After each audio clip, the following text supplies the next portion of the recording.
what I learned to do growing up was switch on my editor, okay? You know, like I was always saying things that were inappropriate, and I was always interrupting my teachers in school, and I was always, you know, and eventually, you know, and being disruptive. I was always disruptive. And eventually you figure out people don't like that. They don't like it in grade school. They don't like it in high school. They don't like it in college. They don't like it in your job. My editor got cemented in pretty well, all right? And probably around age 30, I started figuring out that editor was clamped down way too tight. I remember I had this boss who was, initially he seemed to be a good guy, but he ended up being a freak show, horror story, you know, horrible boss who almost took down the company. I remember vaguely noticing that when the receptionist would say, "Hey, Perry, Nick's on the line for you," I would feel this electric spark of anxiety.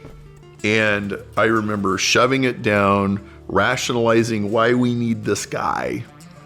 Now, one of the software engineers couldn't stand this guy.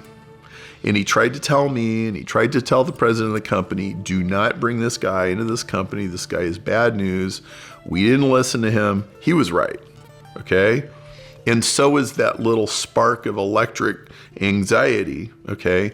And I remember after, like, it almost took the company out and created all these problems, which I won't go into. I remember recalling back and going, Perry, at a gut level, you knew there was something wrong with this guy all along. And now that it's all played out, you can also connect all the dots, and you can see that what actually happened in your intuition all lined up perfectly, but you shoved that down. Okay, you can't do that anymore. And I had to like reconnect my head to my heart. When I sit down with my notebook in the morning and I just start writing, I am mostly listening, okay? Listening to my intuition, listening to the muse, listening to God, and writing whatever comes, okay? Now, when I started doing this, I had to really, really learn to switch off the editor. Like, do not judge, do not think. You're not pushing the pen. You're letting the pen pull you along, okay? You're just writing whatever comes. It doesn't even have to make any sense. Just let it come out. Now, what I consistently find is about 10% of it is pure gold. It's like really good. And what I am doing is I am exercising my listening muscle. It's like just work that muscle.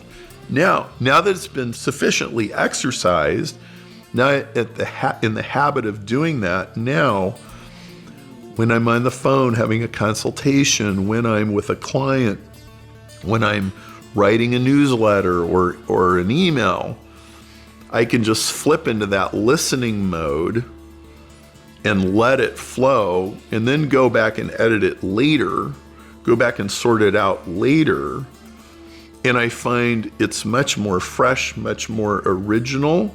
And I don't really think I'm that different than anybody else. I think everybody has some capacity to do this, and some people have a lot of capacity to do this. Some people never switched on their editor. Some people can do it just like really easily. But I think that's one of the most powerful muscles that you can ever exercise.